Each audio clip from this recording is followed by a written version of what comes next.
क्या आपको पता है तेजस्वी प्रकाश को आखिर उसकी पहली सीरियल कैसे मिली और उसके पहले सीरियल का पर डे कितना तेजस्वी कमाती थी? चलिए आपको बताते हैं इस वीडियो में। आप देख रहे हैं फीफा फूज में, वो आपकी होस्ट एंड दोस्त वेदांगी कर्णिक।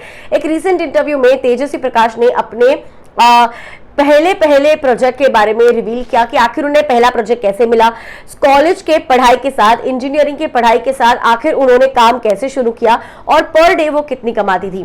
सबसे पहले तो तेजस्वी ने एक मॉडलिंग कॉन्टेस्ट में पार्टिसिपेट किया जो ऑल ओवर मुंबई था और वो कॉन्टेस्ट तेजस्वी जीत जाती है। और उसके बाद जो है एक प्रोडक्शन हाउस रीच आउट करता है उस एजेंसी के टूवर्ड्स जिन्होंने ये मॉडलिंग कंपटीशन ली थी जहां पे तेजस्वी जीती। तेजस्वी का कांटेक्ट नंबर लेने के बाद तेजस्वी को कांटेक्ट किया गया कि ऐसे ऐसे सीरियल की ऑफर है और आप हमारे सीरियल में चाहे तो काम कर सकते हो, आप ऑडिशन के लिए आ सकते हो। तो उसके बाद तेजस्वी जब उसके पेरेंट्स के साथ बात करती है, जब उसके पेरेंट्स कहते हैं काम कर तो देख कैसा जा रहा है, let's just see how it goes, the audition देने में क्या ही प्रॉब्लम है। She was just 17 by that time और तेजस्वी ऑडिशन देती है। ऑडिशन देने के बाद उसे पता चलता है पर डे उसे 8,000 रुपीज मिलने वाले होते। इमेजिन 17 ईयर ओल्ड के लिए 8,000 रुपीज पर डे वाली पॉकेट मनी, 30 दिन काम करना, it's such a huge amount. So Tejashwi was very very excited, very very happy about it.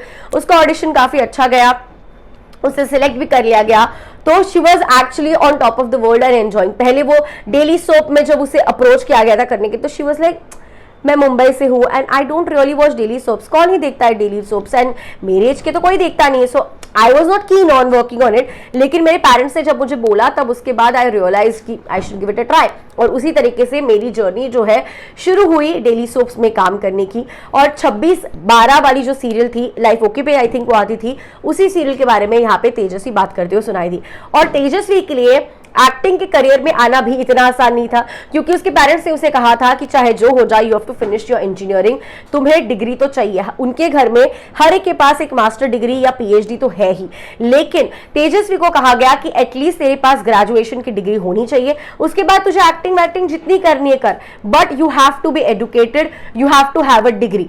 उसके बाद तेजस्वी जो है अपनी पढ़ाई के साथ साथ शूटिंग भी करने लगी। नायगांव में उसकी शूट होती थी, वर्सोवा में उसका एग्जामिनेशन का सेंटर होता था। तो लिटरली उसके इंजीनियरिंग के एग्जाम्स देने के बाद भी वो लिटरली वहां से डायरेक्टली प्रोडक्शन हाउस उन्हें पिकअप करके नायगांव लेके जाते थे सेट पे।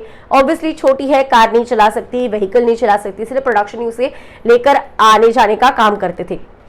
इतना ही नहीं, उसे एग्जाम के दौरान भी 3 घंटे का जो पेपर होता था उसे कहा जाता था कि नहीं नहीं, तुम्हें 1 या 1.5 घंटे का मैक्स टू मैक्स 2 घंटे का ब्रेक मिलेगा, उसके पहले तुम्हें पेपर खत्म करके बाहर आना है। ये भी चीजें तेजस्वी ने झेली है। और उसके बाद उसने काम करने के बाद पढ़ाई भी की। पढ़ाई के बाद जब वो वापस एग्जाम देने के बाद सेट्स पे जाती थी काम करने के लिए, वो टाइम पे पढ़ती थी, सेट पे शूट करते करते पढ़ती थी। सो काफी स्ट्रगल तेजस्वी ने किया है in terms of her education and her career. तो काफी ब्यूटिफुली उसने बैलेंस आउट किया and today she is very very proud of where she is and she should be. आखिर क्यों ना हो भाई, इंजीनियरिंग कोई खाने की बात नहीं है, कोई इजी बात नहीं है कि आपको इंजीनियरिंग एक साथ करके, करस्पॉन्डेंस का कोर्स नहीं था। तेजा को लिटरली कॉलेज अटेंड करके फिर शूट के लिए जाना पड़ता था। सो उसका हार्डवर्किंग नेचर जो हम आज देखते हैं, उसकी शुरुआत आखिर 10 साल पहले कहां से कैसे हुई थी, ये देखने के बाद तेजस्वी के फैंस को और ज्यादा प्राउड इसके ऊपर फील होने वाला है। आपको इसके ऊपर क्या है कहना, let me know in the comment section below. I see you guys soon, तब तक के लिए टेक केयर।